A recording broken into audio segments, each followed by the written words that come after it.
Hey folks, good afternoon. Welcome back into the cool part of the agenda, and I mean that literally as well as figuratively. So as we get ready to close out RevvedUP, we wanted to end with a conversation about what it really takes to build belief, scale, and build for the long term, and our final guest has actually done that. It's a very exciting story that you're about to hear. When Don Garber, lead commissioner, Don Garber, stepped into Major League Soccer. This was a league that was still fighting for relevance, stability, and commercial confidence. What followed was not just growth, but transformation of the product, the fan experience, the partnerships, the media model, the broader place of soccer in North American business and culture. That's a pretty complete menu, I think, of change and success. For this audience, what makes MLS especially relevant for us, I think, is not only a sports story, it's a story about category creation. It's about how you lead when the market is still forming, when the skeptics are loud, the obstacles, financial and otherwise, are high, when you have to build conviction before the rest of the world catches up. And it's a familiar challenge for many of us in this room. Before we bring our guest out, we want to set the stage with a brief look at the energy, ambition, and momentum behind Major League Soccer today. So, please turn your attention to the screen for a brief video. Seth, roll it.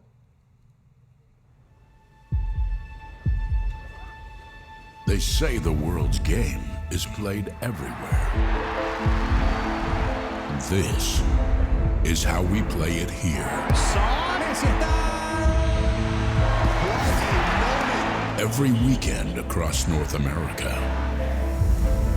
From Vancouver's mountain rain to the shores of Florida. From the city of angels to the heartland. The world's brightest stars light up our fields. Let's go. And our fans bring the world to life. In every language, in every city. One game, one roar. Sold out nights under lights. New soccer citadels rising from coast to coast. Every chant, every goal, another brick in a growing relief. Now, the world's biggest stage comes to our home. And when they arrive, they'll find the game's heartbeat has been here all along. As the fictional character from, there you go guys, as the fictional character from the Apple TV series Ted Lasso, Danny Rojas famously said, "Football is life." And it really gives me pleasure here to welcome Dan Courtemanche, who's EVP and Chief Communications Officer of Major League Soccer, for whom indeed football has been life. Thank you, Kerry. Yes, absolutely. Dan, welcome to RevvedUP. Yeah, great to be here. You made the trek. You got past TSA. You got past the airport did. lines, right? You finally made it to us, and we're looking forward to an exciting story. But I know that originally, Don was supposed to be here, and we're very glad to have you here now in his place. Great to be here. Yeah, that's right. But I think we've got a message from him, right? That's what I understand. Okay, all right. Well, let's see. Is that our message coming up somewhere, perhaps? 1, 2, 3. Oh, there he is. Hey everybody, my name is Don Garber and I'm the Commissioner of MLS. And I was so looking forward to coming down to the RevvedUP conference when I heard that I had an opportunity to do that and speak with Heather. I was super excited. By the way, St. Petersburg is a really cool place. And this is just such an incredible time for soccer in America, not just with MLS and with the NWSL, but obviously with the upcoming World Cup that'll be in the United States, Canada, and Mexico this summer.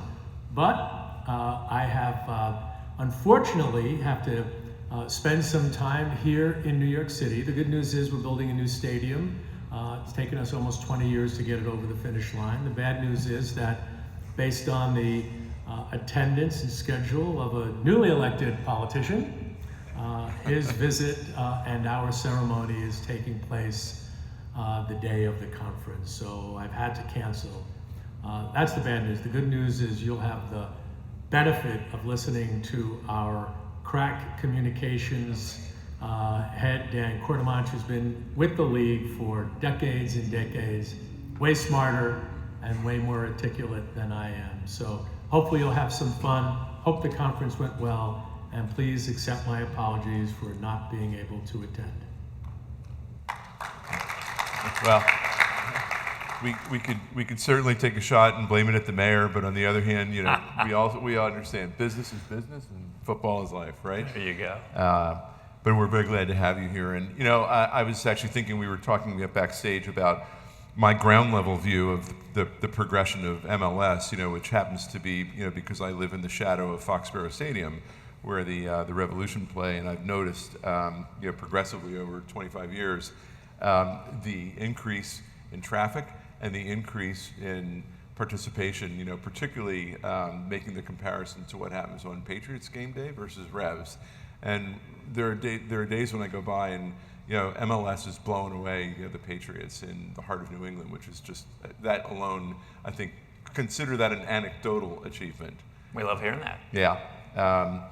But, you know, it wasn't always that way, right? I think in the early days of the league, you had, you know, owners basically investing, and I'm sure some said over-investing, you know, in a loss-making league.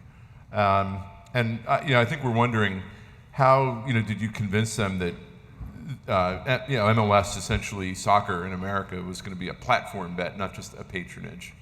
Yeah, well, I'll take it back. So the World Cup's coming this summer, United States, Canada, and Mexico. It's going to be incredible. But you go back to 1994, that's the last time the World Cup was held in the United States. And at that time, we did not have a professional soccer league in the United States. FIFA said, if we're going to bring the World Cup here, you guys got to have a league. And that's how Major League Soccer was formed. League kicked off, did really well the first year, and then the novelty wore off. And by year 4, they decided to hire a new commissioner, that's Don Garber, and really had to hit the reset button because soccer was growing. And we'll talk a little bit about the demographics and kind of the new generation. But soccer was growing, but Major League Soccer was not growing where it needed to go. So we put together a business plan, and we had to basically repitch the owners and say, you need to stick with this. You need to have a long-term vision. So we had to reimagine Major League Soccer. And we asked the owners to double down on their investment. In fact, more than double down, triple down. And we formed a marketing company called Soccer United Marketing, where we decided to kind of roll up, at least at the professional level, soccer in the United States. And that included buying the rights to the Mexican national team, which we still own to this day. The Mexican national team plays more exhibition games in the United States than they do Mexico, by the way.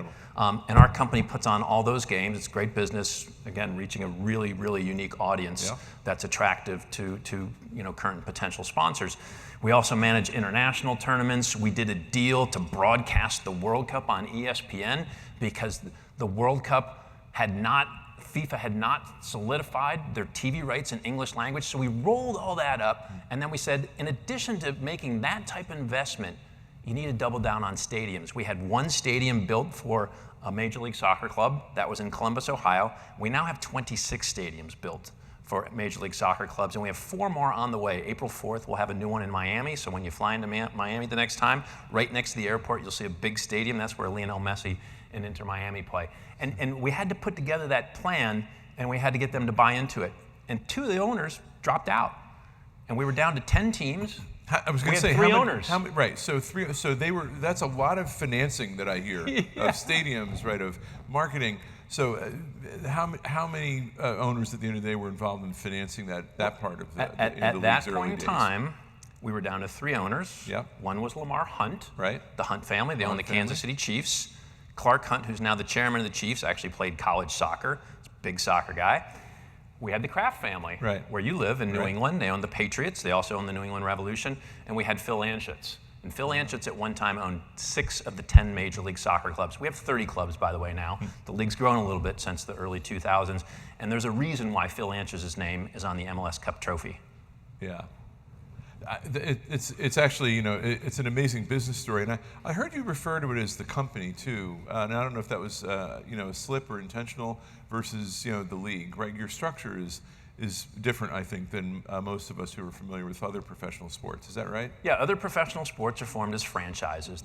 They're franchise institutions. We are a single entity, limited liability company where Major League Soccer is one company and the owners buy operating rights in the various markets. Now the Kraft family and their general manager, they make all the decisions, but technically they bought operating rights and the players are employees of Major League Soccer. Their health benefits, it's good for all players. All the players. They're MLS employees, not the team employee, right? You know what? Where's the clicker? I think we have Yes, it right there here. you go. If you want to pop to the next slide, I think. There you go. Right. There we go. Because we have, there you go, because it's on cue. Lionel Messi is an employee of Major League Soccer just like I am. And we rolled that up. And essentially when they put together that business plan back in the day, they realized, let's take all the great things that Major League Baseball, the NFL, the Premier League, the league in Mexico, and the National Hockey League, all the great things they've done, and some of the areas where they've had challenges. And that's how they formed the original business plan, and that's the business plan we still have today. So was it harder to sell, the vision, or the model was different? I mean, clearly there were some very committed, early stage owners, right? But did you sell it on the basis of like a return on investment model? I mean, what were you selling, right? Because clearly this was a long road that you were setting out on. I like to say we were selling the dream and the promise. Yeah. And that's where we were in the early to mid 90s. That's astounding. And you had to have people who had belief. Phil Anschutz was not a guy who grew up with soccer. Right.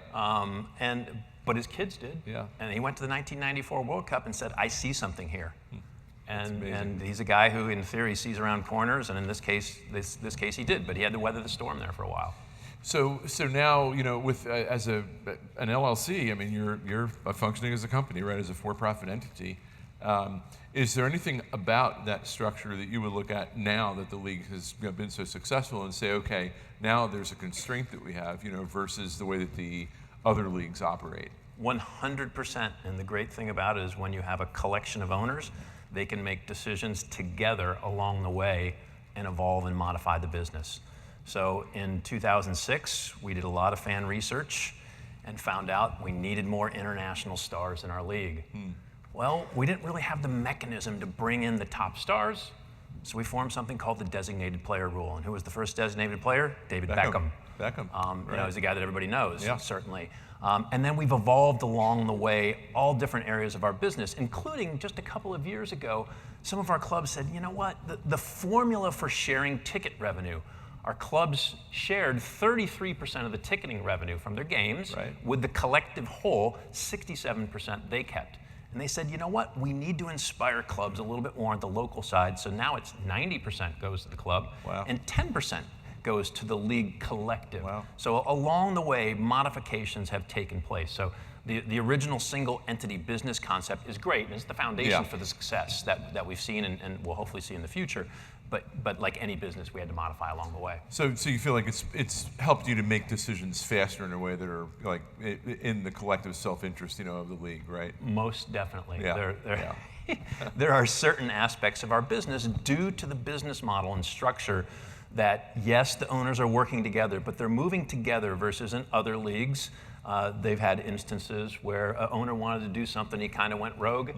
That just doesn't happen in Major League Soccer. Yeah. It hasn't happened yet, and I hope it, and in theory it won't happen because of that structure. that corporate structure. Yeah. Well, now also, you talk about demographics, and that's the other thing that I certainly observe. I'm sure any of us that are familiar with or fans of MLS observe. You've captured sort of a generational moment in some ways. You've understood earlier, I think, than many businesses, where the country was headed: younger, more diverse, more digital, more culturally fluid.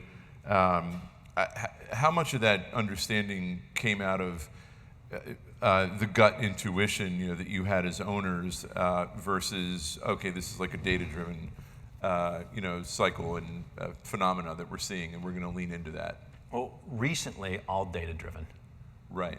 But in the late 90s, a bit of a gut. And we did research. Clearly, there was a lot of research that took place back then. But the light bulb really came off in 2000 when the Census Director of the United States at the time, Kenneth Brewitt, came out and said that we are the first country made up of all other countries we're that global melting pot. And our commissioner, Don Garber, and our owner sat down, and I was in that meeting, and he said, that's us. We're the League for the New America. We're young, we're diverse, and we're digitally native. And we're probably ahead of our time when it came to digitally native. We said, oh, the internet's like the talk radio for us. And we weren't really talking about streaming at the time. And you look at the change in demographics. When I first started at Major League Soccer in November of 1995, yes, I am dating myself, there were 28 million people of Hispanic descent in our country. Now there's 68 million. As Danny Rojas would say, we don't need to teach them to love football, at least the vast majority of them. So the changing demographics from the diversity standpoint, but also the younger generation. Gallup came out with a poll about 5 years ago. Gallup are the polling experts, and they said, in the United States, adults, what's your favorite sport to watch? People my age, soccer came in at number 7. People 18 to 35, tied with basketball at number 2. So you go back, you think about the 50s, horse racing and boxing and baseball were the top sports. And all great sports, but times change, right? That's right, exactly. Times change, people change. I'm kind of curious, actually, for the folks in the room here too. Youth soccer, I'm sure, had a big role to play as far as the ground was fertile in some regards. I'm just kind of wondering, like, for the folks in the room, how many have had kids that came up through youth soccer or still play? I mean, I think that's been something that I think is also amazing. To see that foundation sort of get built. Going back though to the demographics, and I'm not sure from a data standpoint. You mentioned that early on, it was one thing, and now it's certainly more data driven. How does that process work, and what do you see in the data now? Yeah, it is dramatically different. Like, I mean, you all the experts here, you've been sitting around learning so much over the last 2.5 days. But professional sports was a little slow to get up to speed in this area. And you go back for us, and we have about 500 people in our league office. We're located in Midtown Manhattan in New York City, where it was very cold this morning when I flew down. But you go back definitely 10 years ago, we probably had 2 or 3 people on our staff that were focused on business intelligence. We had a strategic planning group that kind of dabbled into that. And now we have a chief technology officer who we hired 2 years ago from Spotify. He has a gentleman who reports directly into him who has his doctorate in artificial intelligence. We have what we call a next-gen fan project where we are looking at connecting with that young, diverse, digitally native fan so we can build lifelong consumers and have those touch points along the way. And it's a massive focus for us with people who are a lot smarter than I am. And I have to ask, obviously, because of the subject matter of the conference here as well, or one of the subject matters, where do you see, or how do you see maybe, the age of artificial, intelligence now that's upon us? Do you see that, having a role, to play in the way that you either, communicate or the way that fans and, the teams engage? It's like all businesses, it's in all areas of our business, whether it's finding that next generation of fan, connecting with them, health and safety for our players, and we have 900 players on what we call first teams, those 30 teams. Then we have what we call MLS Next Pro. We have another 800 to 900 players. That's like our version of the G League and the NBA. And we have 57,000 players playing in MLS Next. My 14-year-old son plays in that league. And then we have hundreds of thousands who play in MLS Go. So if your kids ever played junior NBA or NFL Flag, same company that manages that now works with us on, sorry about that, on MLS Go. So all areas of our business, we're looking at touch points and how can we connect, whether it's from the sales and marketing standpoint or the performance standpoint. Even my 14-year-old, after a game, he goes onto a software program called Taka, and he gets all these green marks with video of each play and red marks with video of each play, and then he gets an analysis of how he performed. Oh, that's incredible. And you go back 10 years ago, I'm not sure we were doing that at the first team level, and now we have 57,000 kids who are getting this type of information, which in theory will make them better players. Yes, you're training the next generation of player, right? Exactly, and for that matter, fan, right? They're all ultimately fans as well. And I presume all of that is monetized in one way or another. Most definitely. Right.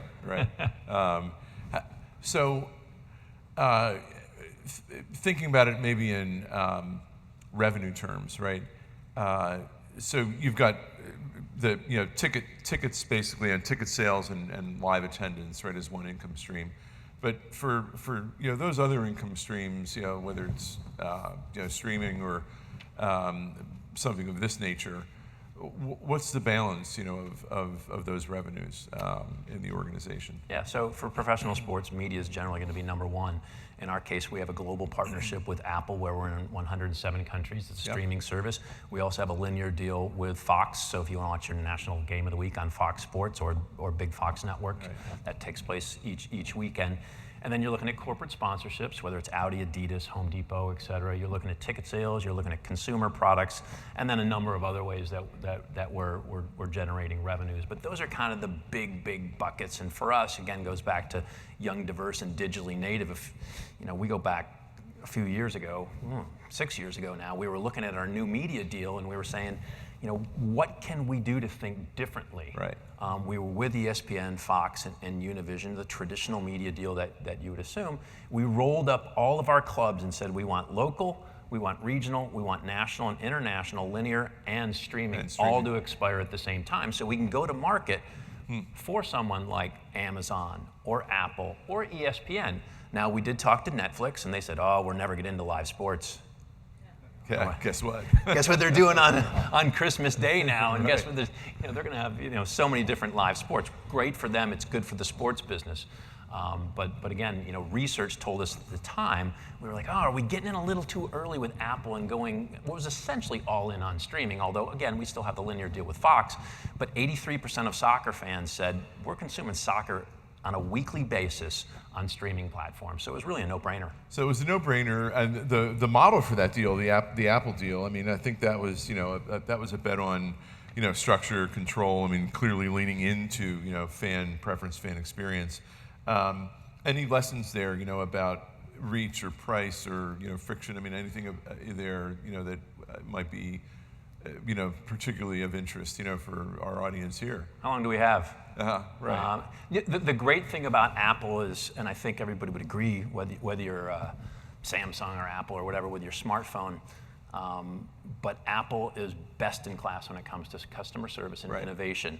And you got phase one, and they're going to tweak it. And they have, and if we needed to make a change, they had like 100 engineers working on something in the background.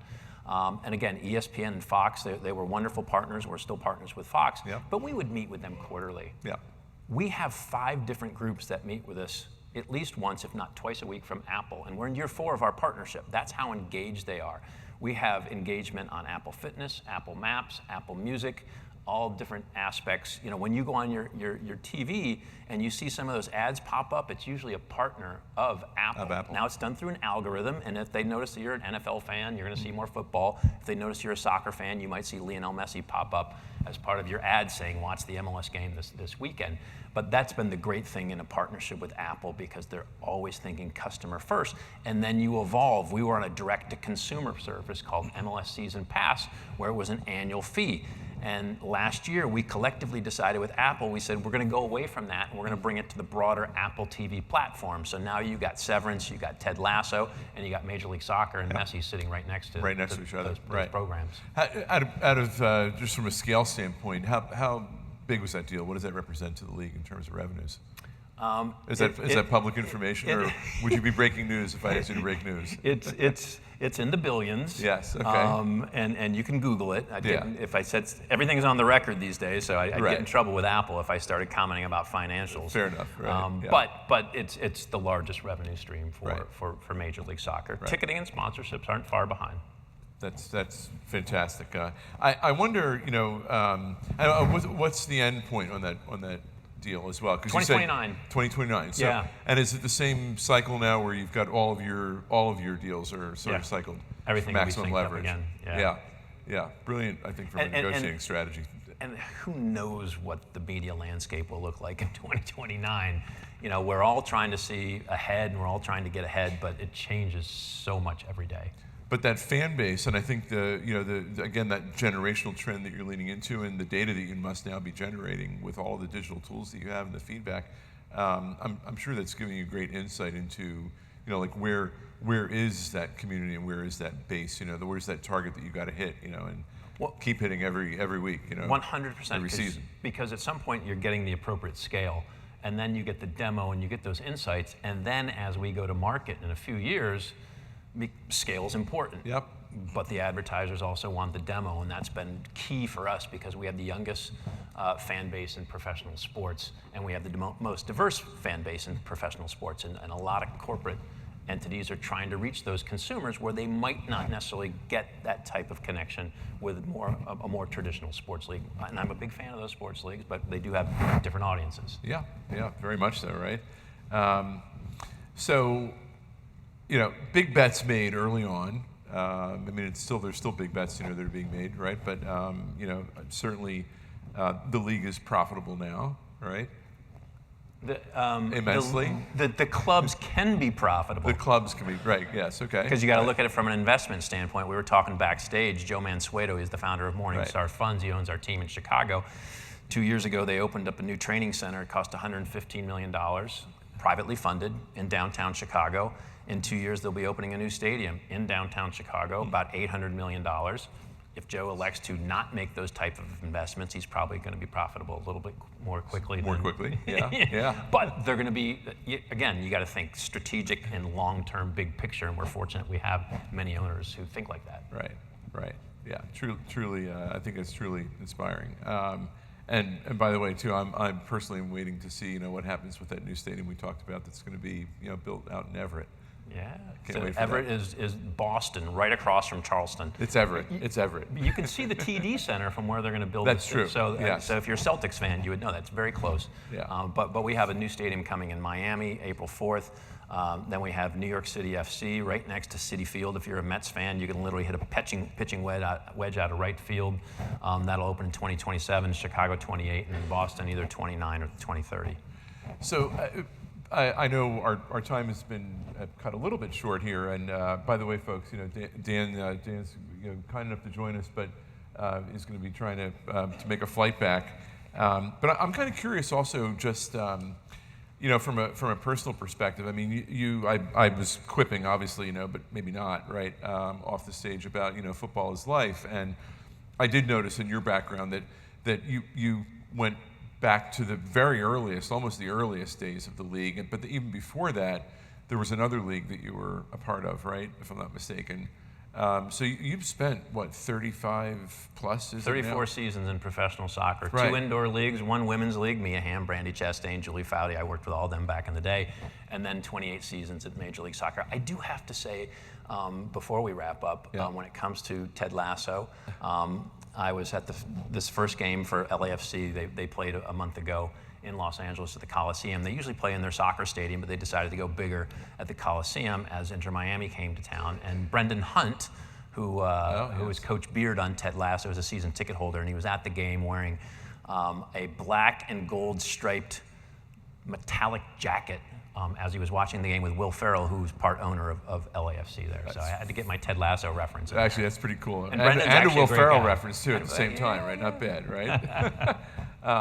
Well, I guess before we go, I mean, with that, the breadth of that experience, the length of that experience, too, for the executives that are here in the room, any lessons that you might share with them, like as they're thinking about the changes that they've got to make and they've got to sell the vision. I mean, there's a lot of parallels here to where they're our businesses, their businesses are.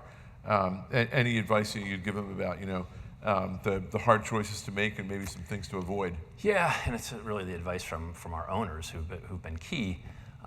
Look, everybody knows this. This is kind of business 101, and it makes me think of the famous Wayne Gretzky quote where he always said, skate where the puck's going, not where it's been.